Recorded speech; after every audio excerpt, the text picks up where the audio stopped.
za a rena ne ba. Biyo ladabi gare su buri ya cika, musamman ya cikin ƙasa ba wai ba, musamman ya cikin ƙasa ba wai ba, musamman ya cikin ƙasa ba wai ba.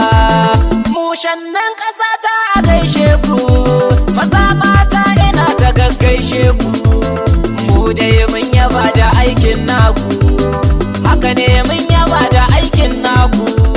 Allahu kadai yake biyan ku ku gane, aikin da kuka yi muna ta yin san barka.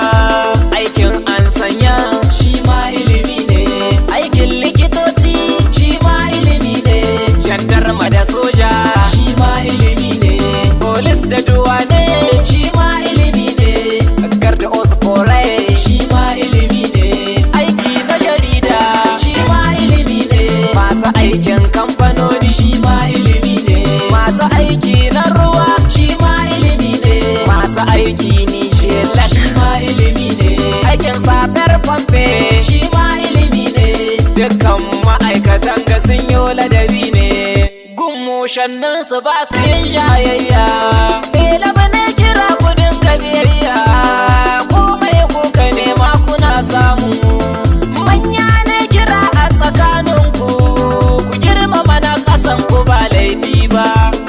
Kuma na ƙasan ina ta kiranye, ku girmama na saman ku ba tsoro ba.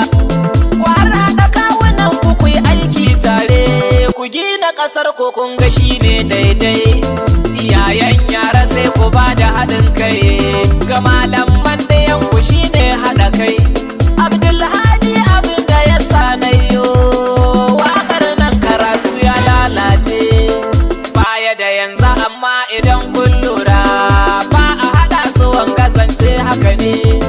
Mu dai rayuwa mu san me muke yi, komai farko yana dafa ƙarshe. Mushanni Allah ya ƙara tsare ku, bukatu na ku Rabbana ya cika su.